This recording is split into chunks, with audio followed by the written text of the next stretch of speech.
போராட்டங்களோடு வரும்போது, பிரச்சனைகளோடு வரும்போது அவைகளை நீங்கி ஆண்டவருடைய வல்லமையை நாம் பெற்றுக் கொள்வதற்கு அது மிக உன்னதமான காரியமாக நமக்கு வைக்கப்படுகிறது. எனவே ஆண்டவர் ஆராதித்த நாம் நம்முடைய இருதயங்களை உயர்த்தி, ஆண்டவரே இந்த நேரத்தில் நாங்கள் விண்ணப்பங்களை வைக்கிறோம். ஆண்டவரே எங்கள் விண்ணப்பங்களுக்கு செவிக்க வேண்டும் என்று நாம் கேட்போமா?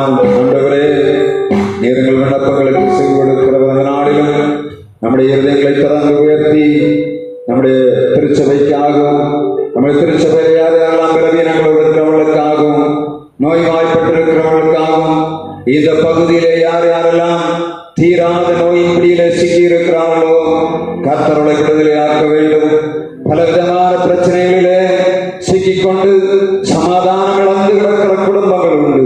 நம்முடைய திருச்சபைக்கு வருவர்களானாலும் சரி, வராதவர்களானாலும் சரி, இந்த ஒலிபெருக்கி வழியாக யார் யாரெல்லாம் கேட்டுக்கொண்டிருக்கிறார்களோ அவருடைய குடும்பங்களுக்கு தெய்வீக சமாதானம், அவருடைய வல்லமை வெளிப்பட வேண்டும். அவருடைய குடும்பங்களிலே நோயாளியாக கிடக்கிறவர்களை கர்த்தர் விடுதலை ஆக்க வேண்டும்.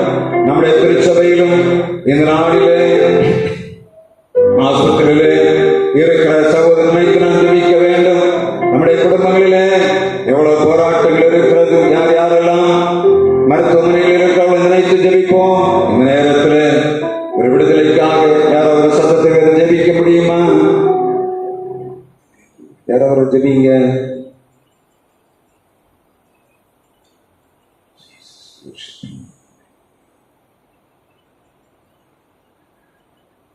எங்கள் மகா இரக்கமும் மிகுந்த கிருபை நிறைந்த அன்பின் பரமதந்தையே, இந்த சாயங்கால பொழுதிலும் கொஞ்ச நேரம் உங்களுடைய சமூகத்தில் வந்து உட்கார்ந்து உம்மை பாடி ஆராதிக்கும்படியாக நீர் எங்களுக்கு தந்த சாக்கியத்துக்காக நன்றி செலுத்துகிறோம். இந்த நேரத்தில் எங்கள் விண்ணப்பங்களை எங்களுடைய சமூகத்தில் கொண்டு வருகிறோம். ஆண்டவரே, இந்த நேரத்தில் யார் யாரெல்லாம் ஆஸ்பத்திரிகளிலே பலவீனமாய் படுத்திருக்கிறார்கள் பிள்ளைகளை தொடுவீராக உங்களுடைய கரமங்கள் வைக்கப்படும்படியாக ஜெபிக்கிறோம். ஆண்டவரே, குறிப்பாக இந்த நாளில் நீங்கள் திருச்சபையிலிருந்து மருத்துவமனையில் இருக்கிற தம்முடைய பிள்ளையை தொடுவீராக உங்களுடைய பலன் அவரை ஆளுகை செய்யட்டும். ஆண்டவரே, எலும்புகளுக்குள்ளே கர்த்தருடைய வல்லமை இறங்கட்டும். அவருக்கு தேவையான பலனை கட்டளையிடுவதாக சரீரத்திலே காணப்படும் எல்லா பலவீனங்களை நீக்கி சத்துருவானவன் அவரை தொடாதபடி கர்த்தருடைய பிள்ளை வேலைக்கும்படியாக ஜெபிக்கிறோம். கர்த்தர் தம்முடைய பிள்ளைக்கு கொடுக்கிற மருந்து மாத்திரைகளிலே உங்களுடைய விடுதலை கட்டளையிடும்படியாக ஜெபிக்கிறோம். ஆண்டவரே, அப்பா, சிறு பிள்ளைகளாய் நாட்களை யார் யாரெல்லாம் பலவீனமாய் இருக்கிறார்களோ ஒரு கத்து தொடுவீராக. வாலிபர்களாய் வயோதிபர்களாய் எங்களுக்காக ஜெபிக்க வேண்டும் என்று கேட்ட ஒவ்வொரு குடும்பங்களையும் உடைய கருத்திலே தருகிறோம். ஆண்டவரே, கர்த்தாவே, புறப்பட்டு போன இடமெல்லாம் நோயாளிகளை சுத்தமாக்கினீர், பிணியாளிகளை விடுதலை ஆக்கினீர், பிசாசின் பிடியில் அகப்பட்ட ஜனங்களை விடுதலை ஆக்கினீர் என்று வேதம் சொல்லுகிறது. ஆண்டவரே, அதே உயிர்ப்பிக்கிற வல்லமை, விடுதலை ஆக்குகிற வல்லமை இப்பொழுதே நோயாளி படுக்கைகளை தொடுவதாக. யார் யாரெல்லாம் நேரத்திலே அங்கலாய்ப்போடு இருக்கிறார்களோ எங்கள் பிள்ளைகளை தொடும்படியாக ஜெபிக்கிறோம். ஆண்டவரே, பாவத்தின் அடிமைத்தனத்துக்குள்ளே சிக்கி வாழ வழி தெரியாத எங்களாய்க்கிற எங்கள் பிள்ளைகளை கண்ணோக்கி பார்ப்பீராக. சாராயத்தின் அடிமைத்தனங்கள், போதை வஸ்துவின் அடிமைத்தனங்கள் எங்கள் தேசத்தை விட்டு நீங்கி போகும்படியாக கர்த்தர் இரக்கம் பாராட்டும்.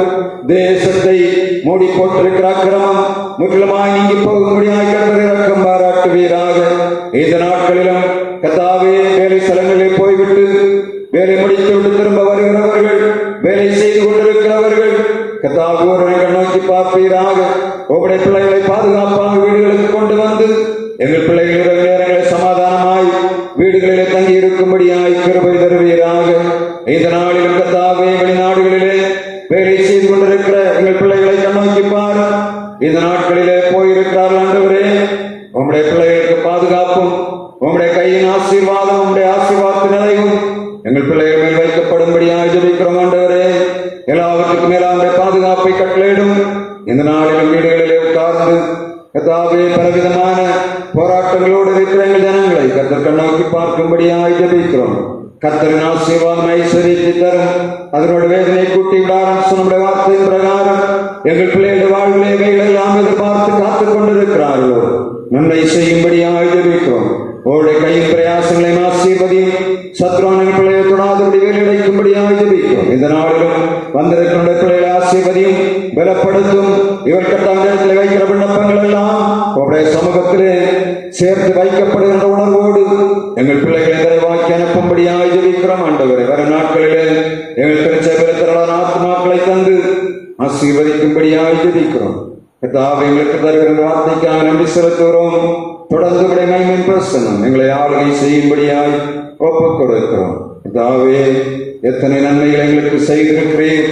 எல்லா நன்மைகளுக்கு நாங்கள் உங்களுக்கு நன்றி செலுத்துகிறோம். தொடர்ந்து கரங்களிலே எங்களை தாழ்த்தி ஒப்புக் கொடுக்கிறோம். இறைவேந்தன் இயேசு கிறிஸ்து நாமத்தில் ஜெபிக்கிறோம் எங்கள் ஜீவன நல்ல பிதாவே, ஆமென். நம்ம வரலாம். திருமுறைக்காக வாசிப்போம்.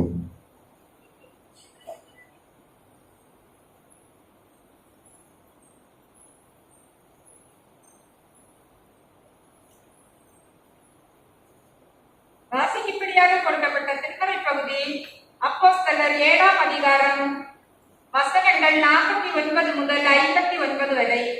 அப்போஸ்தலர் 7ஆம் அதிகாரம் வசனங்கள் 49 முதல் 59 வரை. வானம் எனக்கு சிங்காசனமும் பூமி எனக்கு பாதபடியுமா இருக்கிறது. எனக்காக நீங்கள் எப்படிப்பட்ட வீட்டை கட்டுவீர்கள்? நான் தங்கி இருக்கத்தக்க ஸ்தலம் எது? இவைகள் எல்லாவற்றையும் என்னுடையது கடம் உண்டாக்கவில்லையா என்று கர்த்தர் உரைக்கிறார் என்று தீர்க்கதரிசி சொல்லி இருக்கிறானே. வணக்கா கழுத்துள்ளவர்களே, இருதயத்திலும் செடிகளிலும் விருத்த சேதனம் வராதவர்களே, உங்கள் பிதாக்களைப் போல நீங்களும் பரிசுத்த ஆவிக்கு எப்பொழுதும் எதிர்த்து நிற்பீர்கள். தீர்க்கதரிசிகளில் யாரை உங்கள் பிதாக்கள் துன்பப்படுத்தி இருக்கிறார்கள்? நீதிமானுடைய வருகையை முன்னர் அறிவிக்கிறவர்களையும் அவர்கள் கொலை செய்தார்கள். இப்பொழுது நீங்கள் அவருக்கு துரோகிகளும் அவரை கொலை செய்த பாவகமா இருக்கிறீர்கள். தேவதூதரை கொண்டு நீங்கள் நியாய பிரமாணத்தை பெற்றிருந்ததும் அதை கை கொள்ளாமல் போனீர்கள் என்றான். இவைகளை அவர்கள் கேட்ட பொழுது மூர்க்கமடைந்து அவனை பார்த்து பல்லை கடித்தார்கள். அவன் பரிசுத்த ஆவியினை நிறைந்தவனாய் வானத்தை அண்ணாந்து பார்த்து தேவனுடைய மகிமையையும் தேவனுடைய வலது பாரசத்தில் இயேசுவான விக்கிரமையும் கண்டு, அதோ வானங்கள் திறந்திருக்கிறதையும் மனுஷகுமாரன் தேவனுடைய வலது பாரசத்தில் நிற்கிறதையும் காண்கிறேன் என்றான். அப்பொழுது அவர்கள் உரத்த சத்தமாய் கூக்குரலிட்டு தங்கள் காதுகளை அடைத்துக் கொண்டு ஒருமனப்பட்டு அவனை பாய்ந்து அவனை நகரத்துக்கு புறமே தள்ளி அவனை கல்லறிந்தார்கள். சாட்சிக்காரர் தங்கள் வஸ்திரங்களை சுழற்றி சவுல் எனப்பட்ட ஒரு வாலிபனுடைய பாதத்தின் அருகே வைத்தார்கள். அப்பொழுது கர்த்தராகிய இயேசுவே, என் ஆவியை ஏற்றுக்கொள்ளும் என்று தேவன் தொழுது கொள்கையில் அவனை கல்லறிந்தார்கள் என்றார் என்பது. அமிழ்ந்து நின்று விசுவாச கீதங்களிலே 52வது பாடலின் கடைசி சரணத்தை பாடி அமர்வோம்.